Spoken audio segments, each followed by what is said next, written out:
Hi welcome back to my YouTube channel. ಬನ್ನಿ ಇವತ್ತಿನ ವ್ಲಾಗ್ನ ಸ್ಟಾರ್ಟ್ ಮಾಡೋಣ. ಅದಕ್ಕಿಂತ ಮುಂಚೆ ಎಲ್ಲರೂ ಹೇಗಿದ್ದೀರಾ? ನಾವು ಕೂಡ ಆರಾಮಾಗಿದ್ದೀವಿ, ನೀವು ಆರಾಮಾಗಿದ್ದೀರಾ ಅಂತ ಅಂದ್ಕೊಂಡಿನಿ. ಹಾಗೆ ಇನ್ನೂ ಯಾರೇ ನನ್ನ ಚಾನಲ್ ಹೊಸ್ತಾ ನೋಡ್ತಾರೆ ಪ್ಲೀಸ್ ಸಬ್ಸ್ಕ್ರೈಬ್ ಮಾಡ್ಕೊಂಡು ನೋಡಿ, ಹೊಸಬ್ರು ಸಪೋರ್ಟ್ ಮಾಡಿ ಅಂತ ಕೇಳ್ತಾ ಬನ್ನಿ ವ್ಲಾಗನ್ನು ಸ್ಟಾರ್ಟ್ ಮಾಡೋಣ. ಇವತ್ತಿನ ದಿನ ಬಂದುಬಿಟ್ಟು ಬೆಳಿಗ್ಗೆ ಟಿಫನ್ದಲ್ಲಿ ಎಂಥ ವೀಡಿಯೋ ಮಾಡೋಕ್ಕಾಗಿಲ್ಲ. ಯಾಕೆ ಅಂದರೆ ಇವತ್ತು ಸ್ಪೆಷಲ್ಲಾಗಿ ಗುರು ಪೌರ್ಣಿಮೆ ದಿನದ ವ್ಲಾಗ್ ಆಗಿರುತ್ತೆ. ಬೆಳಗ್ಗೆ ಬೇಗ ಎಲ್ಲ ಕ್ಲೀನ್ ಮಾಡಿಕೊಡ್ತಾ ಇದ್ದೆ. ನಮ್ಮ ಮನೆಯವರು ಪೂಜೆ ಮಾಡ್ತಾರೆ ಅಂತ ಹೇಳ್ಬಿಟ್ಟು ಬೇಗ ಮಾಡಲಿ, ಪೂಜೆ ಮಾಡಿಬಿಟ್ಟು ಮಕ್ಕಳು ದೇವಸ್ಥಾನಕ್ಕೆ ಕರ್ಕೊಂಡೋಗ್ಲಿ ಅಂತ ಅಂದ್ಕೊಂಡು ಬೇಗ ಮಾಡೋಕ್ಕೆ ಸ್ಟಾರ್ಟ್ ಮಾಡಿದೆ. ಆದರೆ ಆಗಲೇ ಇಲ್ಲ, ಮಕ್ಕಳು ಸ್ಕೂಲಿಗೆ ಹೋಗೋ ಅಷ್ಟರಲ್ಲಿ ಆಗಲಿಲ್ಲ. ಅವ್ರಿಗೂ ಟೈಮ್ ಆಯಿತು ಪೂಜೆ ಮಾಡೋ ಅಷ್ಟರಲ್ಲಿ. ಹಾಗೆ ಸಂಜೆ ಕರ್ಕೊಂಡು ಹೋದ್ರೆ ಆಯಿತು ಅಂತ ಹೇಳಿಬಿಟ್ಟು ಹಾಗೆ ಸ್ಕೂಲಿಗೆ ಹೊರಟರು. ಇವತ್ತು ಮಕ್ಕಳು ಕಲರ್ ಡ್ರೆಸ್ ಅಂದರೆ ಬುಧವಾರ ದಿನ ಯೂನಿಫಾರ್ಮ್ ಕೊಟ್ಟಿಲ್ಲ, 2 ದಿನದ್ದು ಯೂನಿಫಾರ್ಮ್ ಕೊಟ್ಟಿದ್ದಾರೆ. ಹಾಗಾಗಿ ಕಲರ್ ಡ್ರೆಸ್ ಹಾಕ್ಕೊಂಡು ಹೋಗ್ತಾ ಇದ್ದ ಮಕ್ಕಳು ಸ್ಕೂಲಿಗೆ ಕರ್ಕೊಂಡೋಗಿ ಬಿಟ್ಬಿಟ್ಟು ಬಂದರು ನಮ್ಮ ಮನೆಯವರು. ನೆಕ್ಸ್ಟ್ ಅಲ್ಲಿಂದ ಮತ್ತೆ ಅವ್ರು ಹೋಗ್ಬಿಟ್ಟು ಬಂದು ಪೂಜೆ ಮಾಡ್ತಾರೆ. ನಾನು ಆಲ್ಮೋಸ್ಟ್ ಬೆಳಗ್ಗೆ ಎಲ್ಲ ಕ್ಲೀನ್ ಮಾಡಿಕೊಂಡು ಅಡುಗೆ ಮನೆಯೆಲ್ಲ ಕ್ಲೀನ್ ಮಾಡಿ ನೆಲ ಒರೆಸ್ಕೊಟ್ಟಿರ್ತೀನಿ. ಮತ್ತು ಇನ್ನೊಂದು ಟ್ರಿಪ್ಪು ಕೆಲಸ ಅದು ಮಾಡ್ಕೊತ ಈ ಥರ ಟೈಮ್ ಆಗಿಬಿಡುತ್ತೆ. ಬೆಳಿಗ್ಗೆ ಫಸ್ಟು 1 ಲೋಟ ಗಂಜಿ ಮಾಡ್ಕೊಂಡು ಕುಡಿದ್ಬಿಡ್ತೀನಿ. ಅಂದರೆ 8 ಗಂಟೆ 8:15 ಆಗುತ್ತೆ ಕುಡಿಯೋದಕ್ಕೆ. ನಮ್ಮ ಅತ್ತೆಯವರೆಲ್ಲ ಎದ್ದು ಬಂದ ಮೇಲೆ ನಾನು ಟೀ ಕಾಫಿ ಮಾಡೋದು. ಒಂದೊಂದು ಟೈಮ್ ಏನಾದರೂ ಸ್ವಲ್ಪ ತಲೆನೋವು ಬರ್ತಾಯಿತ್ತು ಅಂದರೆ ಮಾತ್ರ ಒಂದು ಸ್ವಲ್ಪ ಕಾಫಿ ಮಾಡ್ಕೊಂಡು ಕುಡಿತೀನಿ. ಇಲ್ಲಾಂದರೆ 9:30 10 ಗಂಟೆಗೆ ಬರ್ತಾರಲ್ವ, ಆವಾಗಲೇ ಕಾಫಿ ಟೀ ಮಾಡ್ಕೊಂಡು ಎಲ್ಲರೂ ಒಟ್ಟಿಗೆ ಕುಡಿತೀವಿ. ಹಾಗೆ ಸೋಫಾ ಸೆಟ್ ಕವರೆಲ್ಲ ಒಂದು ವಾರಕ್ಕೆ ಇಲ್ಲ 15 ದಿನಕ್ಕೆ ಚೇಂಜ್ ಮಾಡ್ತಾನೆ ಇರಬೇಕು. ಮಕ್ಕಳು ಎಲ್ಲ ಮೇಲ್ಗಡೆ ಕಾಲು ಹಾಕೊಂಡು ಕೂತ್ಕೊತಾರಲ್ವ, ತುಂಬ ಬೇಗನೆ ಕೊಳೆ ಆಗಿಬಿಡುತ್ತೆ. ಹಾಗೆ ತುಂಬ ಕೊಳೆ ಆಗೋ ತನಕ ಬಿಡ್ಕೊಂಡ್ರೆ ಅಷ್ಟೊಂದು ನೋಡೋಕ್ಕೂ ಚೆನ್ನಾಗಿರಲ್ಲ, ಕ್ಲೀನ್ ಮಾಡೋದಕ್ಕೂ ಕಷ್ಟ ಆಗಿಬಿಡುತ್ತೆ. ಹಾಗಾಗಿ ಬೇಗನೆ ತೆಗಿತಾ ಇರ್ತೀನಿ. ವಾರಕ್ಕೆ ಇಲ್ಲ 15 ದಿನಕ್ಕೆ ಚೇಂಜ್ ಮಾಡ್ತೀನಿ. ಅಂದರೆ ನೋಡ್ತೀನಿ ಕಲರ್ ಮೇಲೆ ಸ್ವಲ್ಪ ಈ ವೈಟ್ ಕಲರ್ಲ್ಲ ಅಂತ ಹೇಳಿದ್ರೆ ಒಂದು ವಾರಕ್ಕೆ ಚೇಂಜ್ ಮಾಡಿಬಿಡ್ತೀನಿ. ಸ್ವಲ್ಪ ಡಾರ್ಕು ಕಾಣದಿರೋ ಥರ ಕಲರ್ ಆದರೆ ಒಂದು 15 ದಿನಕ್ಕೆ ಒಂದ್ಸರಿ ಚೇಂಜ್ ಮಾಡ್ತೀನಿ. ಇದು ಕೂಡ ಮನೆ ಹತ್ರ ಸೇಲ್ ಮಾಡೋಕ್ಕೆ ಬರ್ತಾರಲ್ಲ, ಅವ್ರ ಹತ್ರ ತೊಗೊಂಡಿದ್ದು ತುಂಬ ಚೆನ್ನಾಗಿದೆ. ಆ ಕಡೆ ಈ ಕಡೆಲ್ಲ ಜರುಗೋದಿಲ್ಲ. ನೆಕ್ಸ್ಟು ಎಲ್ಲ ರೆಡಿ ಮಾಡಿ ಕವರೆಲ್ಲ ಹಾಕಿದೆ. ಇಲ್ಲಿ ನಮ್ಮ ಮನೆಯವ್ರ ರೀತಿಯ ಪೂಜೆ ಮಾಡಿದರು. ಅಂದರೆ ಇಷ್ಟು ಹೂವು ನಮ್ಮ ಮನೆ ಹತ್ರನೇ ಬಿಡುತ್ತೆ, ಎಷ್ಟು ಖುಷಿಯಾಗುತ್ತೆ. ನಮ್ಮ ಮನೆ ಹತ್ರ ಬಿಟ್ಟಿರೋ ಹೂವಲ್ಲ ಪೂಜೆ ಮಾಡೋದು ಅಂದರೆ ತುಂಬಾ ಖುಷಿ. ಶಂಖ ಪುಷ್ಪ ಹೂವಾಗಿರ್ಬೋದು ಎಲ್ಲ ಎಷ್ಟೊಂದು ಸುಮಾರು ಹೂ ಬಿಡುತ್ತೆ. ಸಿಂಪಲಾಗಿ ಇಟ್ಕೊಂಡಿದ್ದು ದೇವ್ರ ಮೇಲೆ, ತುಂಬ ಎಲ್ಲ ಜಾಸ್ತಿ ಇಟ್ಕೊಂಡಿಲ್ಲ ದೇವ್ರ ಪೂಜೆಗೆ ಸಾಮಾನುಗಳೆಲ್ಲ. ನೋಡಬೇಕು ಮತ್ತು ಏನಾದರೂ ಒಂದು ತೊಗೊಬೇಕು ಅಂತ ಅಂದ್ಕೊಂಡಿದ್ದೀನಿ. ನೋಡಿ ಎಷ್ಟೇ ಚೆನ್ನಾಗಿ ಕ್ಲೀನ್ ಮಾಡ್ಕೊಂಬಂದ್ರೂ ಇದೇ ಥರ ಕೊನೆಗೆ ಹೋಗ್ಬಿಡುತ್ತೆ. ಮತ್ತೆ ಕ್ಲೀನ್ ಮಾಡೋ ಥರ ಆಯಿತು. ಪಕ್ಕದಲ್ಲಿ ಇದ್ದೀನಿ, ಆದರೆ ಏನು ಗೊತ್ತಾ, ನಾನು ಮೊಬೈಲ್ನ ಸರಿ ಮಾಡ್ಕೊತಾ ಇದ್ದೀನಿ. ಅದು ನೋಡಿದ್ರೆ ಅಲ್ಲೇ ಇದನ್ನು ಉಕ್ಕೋದು ನೋಡಿಲ್ಲ. ಹಾಗೆ ಬೇಗ ಆಫ್ ಮಾಡಿಬಿಟ್ಟೆ ಅಲ್ಲೇ ಇರೋದ್ರಿಂದ, ಇಲ್ಲಾಂದರೆ ಇನ್ನೂ ತುಂಬ ಜಾಸ್ತಿ ಉಕ್ಕೋಗ್ಬಿಡ್ತಿತ್ತು. ಈ ಥರ ಆಯಿತು ನೋಡಿ. ಯಾವತ್ತೂ ಅಡುಗೆ ಮನೇಲಿ ನೀಟಾಗಿ ಬೆಳಗ್ಗೆ ಒಂದೊಂದು ಸರಿ ಈ ಥರ ಆಗಿಬಿಡುತ್ತೆ. ಬೆಳಗ್ಗೆ ಕ್ಲೀನ್ ಮಾಡ್ಕೊಂಬಿಟ್ಟೆ ಅಂದರೆ ಅವತ್ತಿನ ದಿನ ಉಕ್ಕುತ್ತೆ, ಮಿಸ್ ಇಲ್ಲ. ಒಂದೊಂದು ಸ್ವಲ್ಪ ಕಡಿಮೆ. ಇವಾಗೆಲ್ಲ ಸ್ವಲ್ಪ ನೋಡ್ತಾ ಇರ್ತೀನಿ, ಆ ಕಡೆನೇ ನೋಡ್ಕೊತಾ ಇರ್ತೀನಿ, ಉಕ್ಕೋಗಿ ಬಿಡೋದಿಲ್ಲ. ಆದರೆ ಈ ಸರಿ ಮಿಸ್ ಆಗಿಬಿಡ್ತು. ಮೊದಲೆಲ್ಲ ನಾನು ತುಂಬ ಸರಿ ಆಗಿದೆ, ಯಾವಾಗ ನಾನು ಕ್ಲೀನ್ ಮಾಡ್ತೀನಿ ಆವಾಗಲೇ ಉಕ್ಬಿಡುತ್ತೆ, ಆ ಥರ ಇದೆ. ನೆಕ್ಸ್ಟು ಎಲ್ಲ ಟೀ ಎಲ್ಲ ಕುಡ್ಕೊಂಡು ಎಲ್ಲ ರೆಡಿ ಆಯಿತು. ಬೇಗನೆ ಆಯಿತು ಇವತ್ತು. ಬೇಗ ತಿಂಡಿ ತಿನ್ಕೊಳೋಕ್ಕಿಂತ ಮುಂಚೆನೇ ಮಾಡಿಬಿಡೋಣ ಅಂತೇಳ್ಬಿಟ್ಟು ಬೇಗ ಕೆಲಸ ಮಾಡ್ಕೊಂಬಂದೆ. ನೆಕ್ಸ್ಟು ನಮ್ಮನೆಯವ್ರು ಪೂಜೆ ಮಾಡಿದ್ರು ಮೊದಲೇ. ನಾನು ನೆಕ್ಸ್ಟು ಸ್ನಾನ ಮಾಡ್ಕೊಂಬಂದು ರಂಗೋಲಿ ಎಲ್ಲ ಹಾಕ್ತೀನಿ. ಅವರೆಲ್ಲ ಪೂಜೆ ಮಾಡೋದ್ಮೇಲೆ ನಾನು ರಂಗೋಲಿ ಹಾಕ್ತೀನಿ. ಪೂಜೆ ಮಾಡೋಕ್ಕೆ ಇಷ್ಟನೇ ಆಗಲ್ಲ. ಚೆನ್ನಾಗಿ ಒಂಥರ ಸಮಾಧಾನ, ಏನೋ ಒಂಥರ ಖುಷಿಯಾಗುತ್ತೆ ರಂಗೋಲಿ ಎಲ್ಲ ಹಾಕಿ ಪೂಜೆ ಮಾಡಿದರೆ. ನಾನು ಹೊರಗಡೆ ತುಳಸಿ ಕಟ್ಟೆಗೆ ಎಲ್ಲ ಪೂಜೆ ಮಾಡಿಬಿಟ್ಟು ನೆಕ್ಸ್ಟು ಪುಳಿಯೋಗರೆ ಮಾಡ್ಕೊಂಡಿದ್ವಿ. ಆ ಪುಳಿಯೋಗರೆ ತಿನ್ನೋಣ ಅಂತೇಳ್ಬಿಟ್ಟು ನಾನು ಕಲಿಸ್ಕೊಳ್ತಾ ಇದ್ದೀನಿ. ಮಧ್ಯಾಹ್ನ ಅಡುಗೆಗೆಲ್ಲ ರೆಡಿ ಮಾಡ್ಕೊಬೇಕು. ನನಗೆ ಟಿ ವಿ ನೋಡೋಕ್ಕೆಲ್ಲ ಟೈಮ್ ಸಿಕ್ಕಲ್ಲ. ಟೈಮ್ ಸಿಕ್ಕೋದಂದರೆ ಇದು ತಿಂಡಿ ತಿನ್ನಬೇಕಾದ್ರೆ ಮತ್ತು ಊಟ ಮಾಡಬೇಕಾದ್ರೆ ಅಷ್ಟೇ ನನಗೆ ಟೈಮ್ ಸಿಕ್ಕೋದು. ಟೈಮೇ ಸಿಗಲ್ಲ. ಅಷ್ಟೊಂದು ಟೈಮು ಎಷ್ಟು ಬೇಗ ಹೋಗುತ್ತಪ್ಪ ಅನಿಸ್ತಾ ಇರ್ತೈತಿ. ಇನ್ನೂ ಸ್ವಲ್ಪ ತಿರ್ಬೋದಿತ್ತ ಅಂತ ಅಷ್ಟು ಬೇಗ ಟೈಮ್ ಹೋಗಿದ್ದೆ ಗೊತ್ತಾಗೋದಿಲ್ಲ. ಅಲ್ಲಿಂದ ತಿಂಡಿ ತಿಂದ್ಕೊಂಡು ನೆಕ್ಸ್ಟು ಮತ್ತೆ ಕ್ಲೀನಿಂಗು ಸ್ಟೌವಿಂದು. ಅದೇ ನಾವು ಹಾಲು ಸರಿ ಟೀ ಉಕ್ಕಿದ ತಕ್ಷಣ ಅದರಲ್ಲೇ ಇಟ್ಬಿಟ್ಟಿನಿ. ಹೆಂಗಿದ್ರು ಮತ್ತೆ ಕ್ಲೀನ್ ಮಾಡೋದಲ್ವ. ಜಸ್ಟ್ ಹಾಗೆ ಸ್ವಲ್ಪ ಕುದಿ ಬಂದಿತ್ತು. ಇನ್ನೇನು ಸ್ವಲ್ಪ ಹೊತ್ತು ಕುದ್ರೆ ಇನ್ನೇನು ಬೇಗ ಇದಾಗಲ್ಲ ಅಂತ ಹೇಳ್ಬಿಟ್ಟು ಹಾಗೆ ಮಾಡಿದ್ದೆ ಟೀನ. ಇವತ್ತು ತಿಂಡಿ ತಿನ್ಕೊಂಬಂದು ಎಲ್ಲ ಕ್ಲೀನ್ ಮಾಡ್ತಾಯಿದ್ದೀನಿ. ತಿಂಡಿ ಅಂದರೆ ಬೆಳಗ್ಗೆ ಅಡುಗೆ ಮಾಡಬೇಕಾದ್ರೇ ಸೊಪ್ಪು ಸಾರು ಮಾಡೋಣ ಅಂತ ಹೇಳ್ಬಿಟ್ಟು ಸೊಪ್ಪೆಲ್ಲ ಬೇಯಿಸಿಟ್ಬಿಟ್ಟಿದ್ದೆ. ಇದಕ್ಕೆ ಪಾಲಕ ಸೊಪ್ಪು, ಸ್ವಲ್ಪ ದಂಟು ಸೊಪ್ಪು, ಅನ್ನೆ ಸೊಪ್ಪು ಇರುತ್ತಲ್ವ, ಅದು ಅನ್ನೆ ಸೊಪ್ಪನ್ನು ಹಾಕ್ಬಿಟ್ಟು ಬೇಳೆ ಹಾಕ್ಬಿಟ್ಟು ಬೇಯಿಸ್ಕೊಂಡಿದ್ದೀನಿ. ಕೊನೆಯಲ್ಲಿ ಸಾಂಬಾರು ಪುಡಿ, ಅರಿಶಿನ ಪುಡಿ, ಟೊಮೆಟೊ ಹಣ್ಣು ಹಾಗೆ ಬೇಯಿಸ್ಕೊಂಡಿರ್ತೀನಿ. ಇದಿಷ್ಟೊಂದು ಚೆನ್ನಾಗಿ ಸ್ವಲ್ಪ ತಿಕ್ಕಿನೇ, ಜಾಸ್ತಿ ತಿಕ್ಕೋದಿಲ್ಲ ಸಾಂಬಾರಿಗೆ. ಸ್ವಲ್ಪ ಸೊಪ್ಪಾಗಿ ತಿನ್ನೋಕ್ಕೆ ಸಿಗ್ತಾ ಇರಬೇಕು ಸೈಡಿಸಿಗೆ, ಹಾಗಾದರೆ ಚೆನ್ನಾಗಿ. ಸ್ವಲ್ಪ ಲೈಟಾಗಿ ಅಷ್ಟೇ ತಿಕ್ಬಿಡ್ತೀನಿ. ಜಾಸ್ತಿ ಎಲ್ಲ ನೈಸಾಗಿ ಮಾಡೋದಿಲ್ಲ. ಅದು ಒಂಥರ ಚೆನ್ನಾಗಿರುತ್ತೆ ಟೇಸ್ಟು. ಸ್ವಲ್ಪ ತುಂಬ ನೈಸಾಗಿ ಮಾಡ್ತಾರೆ, ಮಿಕ್ಸಿಗೆಲ್ಲ ಹಾಕಿಬಿಟ್ಟು ಮಾಡ್ತಾರೆ. ಅದು ಒಂಚೂರು ಟೇಸ್ಟ್ ಚೆನ್ನಾಗಿರುತ್ತೆ ಅಂತ ಅಂದ್ಕೊಂಡಿದ್ದೀನಿ, ಇಮೇಜಿನ್ ಮಾಡ್ಕೊಂಡಿನಿ. ಅಂದರೆ ಸೊಪ್ಪು ಚೆನ್ನಾಗಿದ್ದರೆ ಸಾಂಬಾರು ಚೆನ್ನಾಗಿ ಬರುತ್ತೆ, ಇಲ್ಲಾಂದರೆ ಒಂದೊಂದು ಸೊಪ್ಪು ಕೂಡ ಸಪ್ಪೆ ಸಪ್ಪೆ ಅಂತ ಅನಿಸುತ್ತೆ. ಸಾಂಬಾರ್ದು ಸೊಪ್ಪು ಮೇಲೆ ಡಿಪೆಂಡ್ ಆಗಿರುತ್ತೆ. ಒಂದೊಂದು ಸೊಪ್ಪು ಚೆನ್ನಾಗಿದ್ರೆ ನೈಸಾಗಿ ಮಸ್ತ್ರೆ ಎಲ್ಲ ಚೆನ್ನಾಗಿ ತಿಕ್ಕಿದರೆ ಚೆನ್ನಾಗಾಗುತ್ತೆ ಸಾಂಬಾರು. ಒಂದೊಂದು ಸೊಪ್ಪು ಸ್ವಲ್ಪ ದಪ್ಪ ದಪ್ಪ ಮಾಡಬೇಕಾಗುತ್ತೆ. ನಾನು ಜಾಸ್ತಿ ನೈಸಾಗಿ ಮಾಡೋದಿಲ್ಲ, ಸೊಪ್ಪನ್ನ ಸ್ವಲ್ಪ ಸ್ವಲ್ಪನ ಅಷ್ಟೇ ತಿಕ್ಕೊತೀನಿ ನಾನು. ನೆಕ್ಸ್ಟ್ ಎಲ್ಲ ಕೆಲಸ ಆಯಿತು ನೋಡಿ, ಎಲ್ಲ ಕ್ಲೀನಾಗಿ ಮಾಡಿಕೊಂಡು ರೆಡಿ ಆಯಿತು. ಆಗಲೇ ಮಧ್ಯಾಹ್ನ ಊಟಕ್ಕೂ ಅನ್ನ ಮಾಡಿಬಿಟ್ಟು ಸಾಂಬಾರೆಲ್ಲ ಹಾಕಿ ಎಲ್ಲ ಪಾತ್ರೆಗಳೆಲ್ಲ ತೊಳ್ಕೊಂಡು ನೀಟಾಗೆಲ್ಲ ಕ್ಲೀನ್ ಆಯಿತು. ಸಂಜೆ ಸ್ಕೂಲಿಂದ ಮಕ್ಕಳು ಬಂದರು, ಮಕ್ಕಳನ್ನು ಕರ್ಕೊಂಡು ನಾವು ಪೂರ್ಣಿಮೆ ಎಲ್ಲ ದಿನ ಅಲ್ವಾ, ಹಾಗಾಗಿ ಸಾಯಿಬಾಬಾ ದೇವಸ್ಥಾನಕ್ಕೆ ಹೊರಟಿದ್ವಿ. ತುಂಬ ಚೆನ್ನಾಗಿತ್ತು ದೇವಸ್ಥಾನ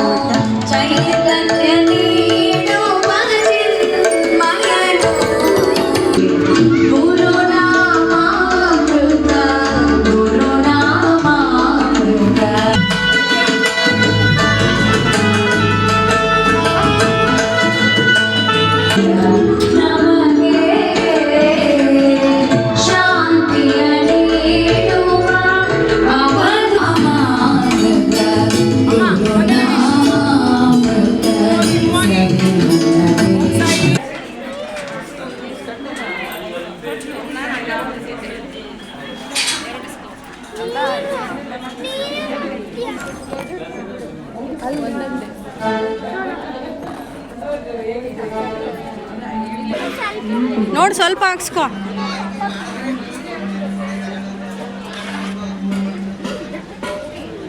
ಎರಡು ಕೈ ಹಿಡ್ಕೋಕಂದ ಹಂಗೆ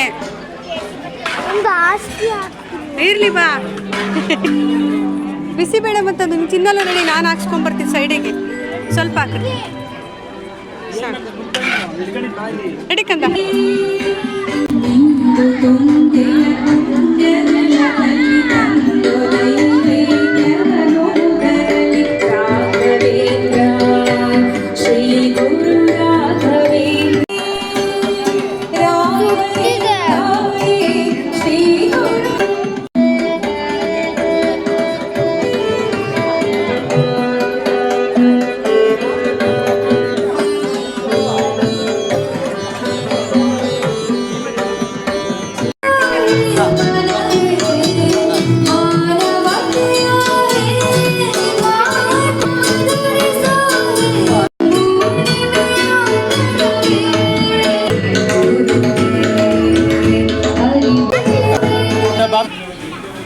ಇರು, ಆಯಿತು, ಹೋಗೋಣ.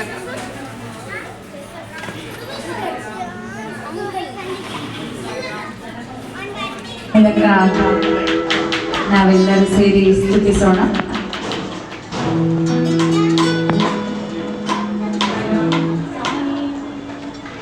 ಸಾಯಿನಾಥನ ದರ್ಶನಕ್ಕೆ ಬನ್ನಿ, ಶಿರವ ಬಾಗಿ ಬೇಡಿ, ವರವ ಕೂಡಿ ಹಾಡಿ, ಕರುಣಾದಿಂದ ಕಾಯೋ ದೇವರಿಗರ್ಕೆ ಮಾಡಿ, ದೇವರಿಗರ್ಕೆ ಮಾಡಿ.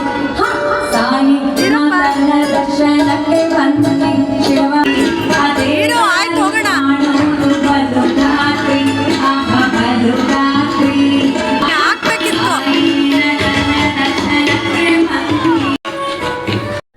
ದೇವ್ರ ದರ್ಶನ ತುಂಬ ಚೆನ್ನಾಗಾಯಿತು. ಅಂದರೆ ಸಾಯಿಬಾಬನ ದರ್ಶನ ಅಲ್ಲಿ ರಿಯಲ್ಲಾಗಿ ಅಂದರೆ ಸಾಂಗ್ ಹೇಳ್ತಾಯಿದ್ರು ಅವರೇ, ತುಂಬ ಚೆನ್ನಾಗಿ ಹೇಳ್ತಾಯಿದ್ರು.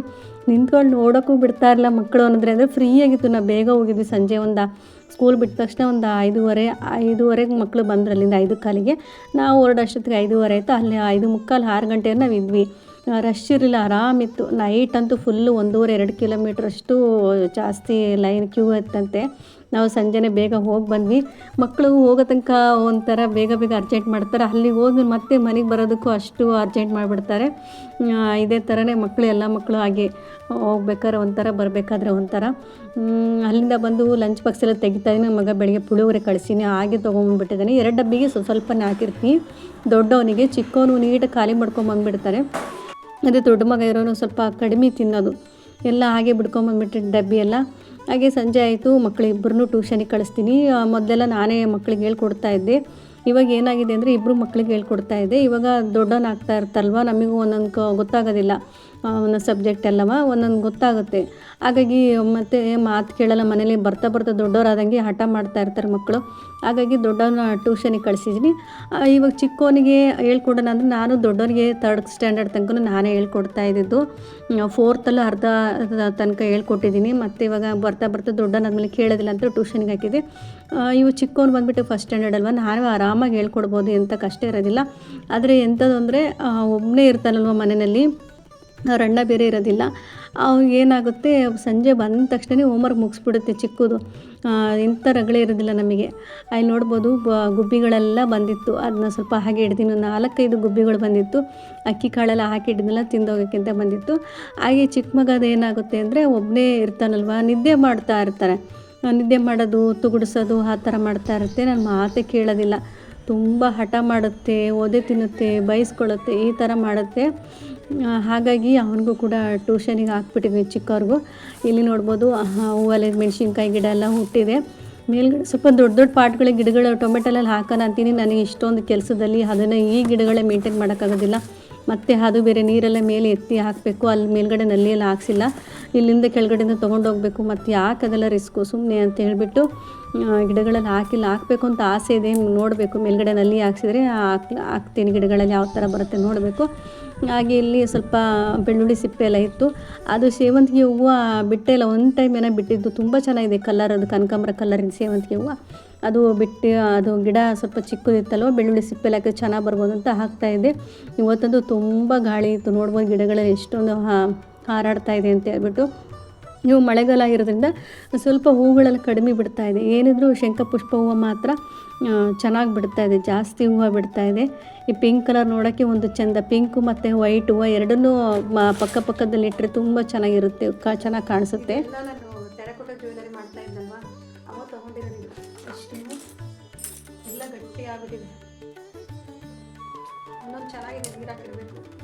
ಎಷ್ಟು ಗೊತ್ತಾಯ್ತು ಅಮೌಂಟ್ ತಗೊಂಡಿದ್ದು, 400+ ಇರಬೇಕು, 400-500 ಹತ್ರ ಇರುತ್ತೆ. ಅಷ್ಟು ಕಷ್ಟಪಟ್ಬಿಟ್ಟು ಹುಡುಕಿ ತಗೊಂಡು ಎಲ್ಲ ಮಾಡಿ. ಸದ್ಯ ಒಂದೊಂದು ಚೆನ್ನಾಗಿದೆ, ನೋಡ್ತೀನಿ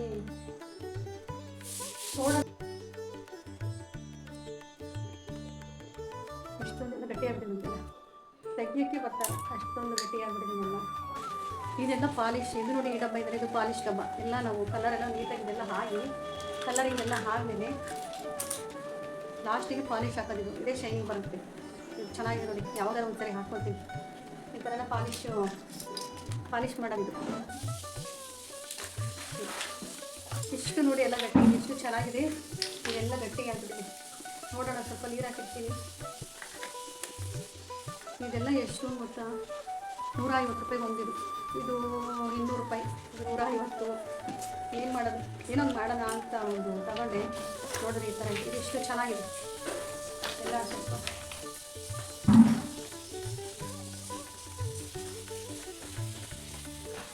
ಇದಿಷ್ಟು ಚೆನ್ನಾಗಿದೆ, ವೇಸ್ಟ್ ಆಗಿಲ್ಲ. ಸದ್ಯ ಎಲ್ಲ ವೇಸ್ಟ್ ಆಯಿತು ಅಂತಲ್ಲ, ಎಲ್ಲ ವೇಸ್ಟ್ ಹಾಕೋಗಿಲ್ಲ. ಹಾಗೆ ನೋಡಿ, ಕುಟ್ಟಿದ್ರು ಎಲ್ಲ ಗಟ್ಟಿ ಆಗಿಬಿಟ್ಟಿದೆ. ಬ್ರಷ್ ಎಲ್ಲ ಹಾಳು ಮಾಡಿಬಿಟ್ಟೆ. ಮಗ ತೊಗೊಂಡೆಲ್ಲ ಕಲರಿಂಗ್ ಹಾಕೋದು ನೋಡಿ. ಕಲರ್ ಹಾಕಿ ಈ ಥರ ನೀಟಾಗಿ ವಾಶ್ ಮಾಡಿಲ್ಲ, ಎಲ್ಲ ಹಾಗೆ ಇಟ್ಬಿಟ್ಟಿದ್ದಾನೆ. ಎಲ್ಲ ಯಾವ ಥರ ಮಾಡಿ ಇಟ್ಬಿಟ್ಟಿದ್ದಾನೆ ನೋಡಿ. ಬ್ರಷ್ ಎಲ್ಲ ಹಾಳಾಗೋಗಿದೆ. ಏನಾದರೂ ನೋಡೋಣ, ಸ್ವಲ್ಪ ನೀರು ಹಾಕಿಡ್ತೀನಿ. ಏನಾದರೂ ಸರಿ ಹೋಗ್ಬೋದೇ ನೋಡ್ತೀನಿ. ಸ್ವಲ್ಪ ನೀರು ಹಾಕಿಟ್ಟಿಲ್ಲಂದರೆ ಚೆನ್ನಾಗಾಗುತ್ತೆ ನೋಡಿ. ಎತ್ತಿಡ್ಕೊತೀನಿ. ಕೆಲವೊಂದು ಚೆನ್ನಾಗಿದೆ. ಸದ್ಯ ಎಂಥದ್ದು ಹಾಗೆ ಯಾವ್ದಾದ್ರು ಸ್ವಲ್ಪ ಕಲರಿಂಗ್ ಮಾಡೆಲ್ಲ ಖಾಲಿ ಮಾಡಬೇಕು. ಇದಕ್ಕೆಲ್ಲ ವೈಟ್ ಕಲರಿಂಗ್ ಅಂತೂ ಎಲ್ಲ ಹೋಗ್ಬಿಟ್ಟಿದೆ. ಇದು ನಮ್ಮ ಫೇವ್ರೇಟ್ ಕಲರ್ ಅಂಬೋದು. ಇದು ಚೆನ್ನಾಗಿ ಬ್ರ್ಯಾಂಡಲ್ಲಿ ಕೊಡ್ತಾ ಇತ್ತು ನೋಡಿ. ಆ ಕಲರಿಂದೇ ಇಲ್ಲ, ಎಲ್ಲ ಕೊಟ್ಬಿಟ್ಟಿದ್ದೀನಿ, ಹಾಕ್ಬಿಟ್ಟಿದೆ. ಅದು ಈ ಕಲರ್ ತುಂಬ ಚೆನ್ನಾಗಿರುತ್ತೆ. ಆದರೆ ಈ ಕಲರ್ ಹುಡುಕಿ ಸಪ್ರೇಟ್ ತೊಗೊಂಬಂದಿದ್ದು, ಸಪ್ರೇಟ್ ಒಂದು ಪೀಸ್ ತೊಗೊಂಡಿದ್ದು. ಇದೆಲ್ಲ ಸೆಟ್ ಮಾಡಿ ಈ ಕಲರ್ ಮಾತ್ರ ಹುಡುಕಿ ತೊಗೊಂಡಿದ್ದು. ಇದು ಮತ್ತು ಇದು ಎರಡನ್ನೂ ಸಪ್ರೇಟ್ ತೊಗೊಂಡಿದ್ದು. ಕಲರ್ ಚೆನ್ನಾಗಿರುತ್ತೆ ಅಂತ. ಇದು ಗೋಲ್ಡ್ ಕಲರ್ ಶೈನಿಂಗ್ ಬರುತ್ತೆ, ಅದನ್ನು ತೊಗೊಂಡಿದ್ದು. ಇದಕ್ಕೊಂಚೂರು ನೀರು ಹಾಕಿದ ನಾವು ಅಷ್ಟು ಸರಿ ಬರುತ್ತೆ ನಮಗೆ. ಇದು ಐಬ್ರೋ ಥ್ರೆಡ್. ಇದು ಐಬ್ರೋ ಮಾಡ್ತಿದ್ದಲ್ವ, ಇದು ಐಬ್ರೋ ಥ್ರೆಡ್. ಇದು ಬ್ಯೂಟಿಷನ್ ಹೋಗಿದ್ರೆ ಎಲ್ಲರೂ ಥ್ರೆಡ್ ತೊಗೊಂಡಿದ್ದು, ಥ್ರೆಡ್ ತೊಗೊಂಡಿದ್ದು. ಅದು ಹಂಗಿದೆ. ನಿಮಗೆ ಥ್ರೆಡ್ ತೊಗೊಂಡಿದ್ದು, ಐಬ್ರೋ ಮಾಡೋ ಥ್ರೆಡ್ಡು. ಇಷ್ಟೊಂದೆಲ್ಲ ಇದೆ. ಇನ್ನು ಯಾರಾದರೂ ಸ್ಟಾಲ್ ಹಾಕ್ತಾರಲ್ವ, ಅವು ಕೂಡ ನಾನು ತಂದ್ಕೊಂಡಿದ್ದೀನಿ. ಎಷ್ಟು ಕ್ಯೂಟಾಗಿದೆ, ಚೆನ್ನಾಗಿದೆ. ಪೆಂಡೆಂಟ್ ಒಬ್ರು ಕೇಳಿದ್ರು, ಆರ್ಡರ್ ಕೊಟ್ಟು ಕೇಳಿ ಮಾಡಿಸ್ಕೊಂಡು ಕೊನೆಗೆ ಬೇಡ ಅಂದ್ಬಿಟ್ಟು. ನಿಜವಾಗ್ಲೂ ಇದೊಂದಕ್ಕೋಸ್ಕರ ಇದೊಂದನ್ನೇ ಮಾಡಿ ಇದೊಂದನ್ನೇ ಸುಟ್ಬಿಟ್ಟು ಬೆಂಕಿಯಲ್ಲಿ ಬೇಕಿಂಗ್ ಮಾಡಿ ಸುಟ್ಬಿಟ್ಟು ಇದೊಂದನ್ನೇ ಕಲರ್ ಹಾಕಿ ಕಷ್ಟಪಟ್ಟು ರೆಡಿ ಮಾಡಿ ಯಾರೊಬ್ರು ಕಸ್ಟಮರ್ ಕೇಳಿದಲ್ಲ ಅಂತ ಕೊನೆಗೆ ತೊಗೊಂಡಿಲ್ಲ. ನಿಜವಾಗ್ಲೂ ಒಂಥರ ನಾನೆಲ್ಲ ಒಂದು ಸ್ಟೆಪ್ ಮಾಡಿದೆ, ಅವ್ರು 2 ಸ್ಟೆಪ್ ಮಾಡಿಕೊಡಿ ಅಂತ ಕೇಳಿದ್ರು, ಚೆನ್ನಾಗಿ ಮಾಡಿಕೊಟ್ಟೆ. ಕೇಳಿದ್ರೆ ನನಗೆ ಬೇಡ ಅಂದ್ಬಿಟ್ರು. ಎಷ್ಟು ಚೆನ್ನಾಗಿದೆ ನೋಡಿ, ಎಲ್ಲ ಹಿಂಗೆ ಇಟ್ಬಿಟ್ಟು ಮಗ ಎಲ್ಲ ಕಿತ್ಕಿತ್ತು ಹಾಕ್ಬಿಟ್ಟಿದ್ದಾನೆ. ಎಲ್ಲ ನೋಡಿ ಇದು ಈ ಕಲರ್ ಏನಿತ್ತು ಎಲ್ಲ ಧೂಳಾಗ್ಬಿಟ್ಟು ಎಷ್ಟು ಚೆನ್ನಾಗಿಟ್ಟಿದ್ದೀನಿ, ಎಲ್ಲ ಕಿತ್ಕಿತ್ತು ಹಾಕ್ಬಿಟ್ಟಿದ್ದಾನೆ ನಮಗ. ನೋಡಿ ಎಷ್ಟು ಚೆನ್ನಾಗಿದೆಯಲ್ಲ.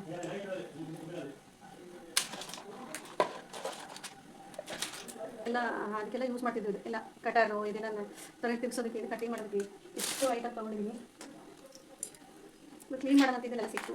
ಇದು ಅಷ್ಟೇ, ಇದು ತುಂಬ ಚೆನ್ನಾಗಿ ಕಲರ್ ಕೊಡುತ್ತೆ. ಇದು ಇದೆಯಲ್ವಾ, ಈ ಕಲರ್ ಇದು ಚೆನ್ನಾಗಿ ಬರುತ್ತೆ. ಇದು ಬಂದುಬಿಟ್ಟು ಈ ಕಲರ್ ಸೂಪರ್ ಇರುತ್ತೆ. ಇದು ಹಾಕ್ಕೊಂಡ್ರೆ ಸೀರೆಗೆಲ್ಲ ಸಿಂಗಲ್ಲು ಅಂತ ಇದು ಸೀರೆಗೆಲ್ಲ ಹಾಕ್ಕೊಂಡ್ರೆ ತುಂಬಾ ಚೆನ್ನಾಗಿ ಕಾಣುತ್ತೆ. ಕೊಡುತ್ತೆ ಇದೆಲ್ಲ ನೋಡಿ, ಇದೆಲ್ಲ ಯಾವ ಥರ ಇದೆ. ಓಕೆ ಫ್ರೆಂಡ್, ಇದು ಇಷ್ಟೆಲ್ಲ ಎತ್ತಿಟ್ಬಿಟ್ಟು ಮತ್ತೆ ಸಿಗೋಣ, ಎಲ್ಲ ಕ್ಲೀನ್ ಮಾಡ್ಬಿಟ್ಟು. ನೋಡಿದ್ರಲ್ಲ ಫ್ರೆಂಡ್, ನಾನು ಟೆರಕೋಟಾ ಜ್ಯುವೆಲರಿ ಮಾಡೋದು ಯಾರೋ ಹೊಸಬ್ರು ಇರ್ತೀರ ಅವರಿಗೆ ಗೊತ್ತಾಗುತ್ತೆ. ಹಳೆಯ ಒಂದು ವೀಡಿಯೋದಲ್ಲೆಲ್ಲ ಹಾಕಿದ್ದೀನಿ ಫುಲ್ ಯಾವ ಥರ ಮಾಡೋದು, ಯಾವ ಥರ ಮಾಡ್ತಿದ್ದೆ ಅಂತಂದೆಲ್ಲ ಹಾಕಿದ್ದೀನಿ. ನೋಡೋಣ, ಎಲ್ಲ ಕ್ಲೀನಿಂಗ್ ಮಾಡೋಣ. ಇವಾಗ ಹಬ್ಬ ಬರ್ತಾಯಿದ್ದಲ್ಲ, ಒಂದೊಂದಾಗೆ ಸ್ವಲ್ಪ ಟೈಮ್ ಸಿಕ್ಕ ಕ್ಲೀನಿಂಗ್ ಮಾಡೋಂಥ ಡ್ರೆಸ್ಸಿಂಗ್ ಟೇಬಲಲ್ಲೆಲ್ಲ ಇಟ್ಟಿದ್ದೆ ನಾನು. ಅದನ್ನೆಲ್ಲ ಕ್ಲೀನ್ ಮಾಡೋಣ ಅಂದರೆ ಇದು ನನಗೆ ಪೇಂಟ್ ಕಣ್ಣಿಗೆ ಕಾಣಿಸ್ತು. ನಮ್ಮ ಮಗ ತುಂಬ ತೊಗೊಂಡು ಎಲ್ಲ ಖಾಲಿ ಮಾಡಿ ಇಟ್ಟಿದ್ದ. ಅದೊಂಚೂರು ನೋಡೋಣ ಕ್ಲೀನ್ ಮಾಡ್ಕೊಳ್ಳೋಣ ಅಂತ ಅಂದ್ಕೊಂಡು ಟೈಮೇ ಸಿಕ್ಕಿರಲಿಲ್ಲ. ಇವಾಗ ತೆಗೆದು ನೋಡಿದ್ರೆ ಬ್ರಷ್ಗಳೆಲ್ಲ ತೊಗೊಂಡು ಕಲರೆಲ್ಲ ಹಾಕ್ಬಿಟ್ಟು ಅವ್ರ ತಕ್ಷಣ ವಾಶ್ ಮಾಡಬೇಕು. ಇಲ್ಲ ಅಂದರೆ ಏನಾಗುತ್ತೆ, ಬ್ರಷ್ ಎಲ್ಲ ಗಟ್ಟಿಗಾಗಿ ಹಾಳಾಗ್ಬಿಡುತ್ತೆ. ಆ ಥರ ಎಲ್ಲ ಸುಮಾರು ಕಲರೆಲ್ಲ ಹಾಳಾಗ್ಬಿಟ್ಟಿದೆ, ಒಣಗಿಬಿಟ್ಟಿದೆ. ಅದಕ್ಕೆ ಸ್ವಲ್ಪ ಯಾವುದಿದೆ ಚೆಕ್ ಮಾಡಿ ಸ್ವಲ್ಪ ಹಾಗೆ ಲೈಟಾಗಿ ಸ್ವಲ್ಪ ನೀರು ಹಾಕ್ಬಿಟ್ಟು ಎಲ್ಲ ಕ್ಯಾಪೆಲ್ಲ ಮುಚ್ಚಿಟ್ಟು ಬಂದಿದ್ದೀನಿ. ನೋಡ್ಬೇಕು ಯಾವ್ದಾದ್ರು ಒಂದು ವೇಸ್ಟ್ ಬಾಟ್ಲಿಗೆಲ್ಲ ನನಗೆ ಕಲರ್ ಹಾಕಕ್ಕೆ ಬೇಕಿತ್ತು. ಯಾವಾಗ ಟೈಮ್ ಸಿಗುತ್ತೆ ಗೊತ್ತಿಲ್ಲ, ಕಲರಿಂಗ್ ಮಾಡಿ ಖಾಲಿ ಮಾಡ್ತೀವಿ, ಸುಮ್ಮನೆ ವೇಸ್ಟ್ ಆಗುತ್ತಲ್ವ. ಹಾಗಾಗಿ ಎಲ್ಲ ಕೆಲಸ ಮುಗಿಸ್ಕೊಂಡು ಎಲ್ಲ ಕ್ಲೀನ್ ಮಾಡ್ಕೊಂಡು ರೂಮೆಲ್ಲ ಅಲ್ಲೆಲ್ಲ ಒರೆಸ್ಕೊಂಡು ಬಂದೆ. ಇವಾಗ ಕಿಚನಲ್ಲಿ ಕೆಲಸ ಇದೆ, ಪಾತ್ರೆಗಳೆಲ್ಲ ತೊಳೆದ್ಬಿಟ್ಟು ಕೊನೆಗೆ ಸ್ವಲ್ಪ ಎಣ್ಣೆ ಡಬ್ಬ ಎಲ್ಲ ಜಿಡ್ಡಾಗಿಬಿಟ್ಟಿದ್ದೆ. ಎಣ್ಣೆ ಡಬ್ಬನೆಲ್ಲ ಅಂದರೆ ವಾರಕ್ಕೊಂದ್ಸರಿ ನೀಟಾಗಿ ತೊಳ್ಕೊತಾ ಇದ್ರೆ ಚೆನ್ನಾಗಿರುತ್ತೆ. ಇಲ್ಲಾಂದರೆ ಕೈಯಲ್ಲಿ ಮುಟ್ಟೋದಕ್ಕೂ ಏನೋ ಒಂಥರ ಅನಿಸ್ಬಿಡ್ತಾ ಇರ್ತೈತೆ ಎಣ್ಣೆ ಡಬ್ಬ ತುಂಬ ಜಿಡ್ಡಾಗಿದ್ದರೆ. ಹಾಗಾಗಿ ನಾನು ವಾರಕ್ಕಿಲ್ಲ 15 ದಿನಕ್ಕೊಬಿಟ್ಟು ಅವ್ರ ಕೆಳಗಡೆ ಒಂದು ಪ್ಲೇಟ್ ಇಟ್ಟಿರ್ತೀನಿ. ಆ ಪ್ಲೇಟು ಮತ್ತು ಡಬ್ಬಿನೆಲ್ಲ ಆವಾಗ ನೀಟಾಗಿ ವಾಶ್ ಮಾಡ್ಕೊತಾ ಇದ್ರೆ ಚೆನ್ನಾಗಿರುತ್ತೆ. ಹಾಗೆ ಕಿಟಕಿಯಲ್ಲಿ ನೋಡ್ತಾ ಇರ್ಬೋದು ನೀವು, ಅದೆಂಥ ಡಬ್ಬ ಅಂದರೆ ಕೆಲವೊಂದೊಂದು ವೇಸ್ಟ್ ಡಬ್ಬ ಬಿಸಾಕೋಕ್ಕೂ ಮನಸ್ಸು ಬರೋಲ್ಲ.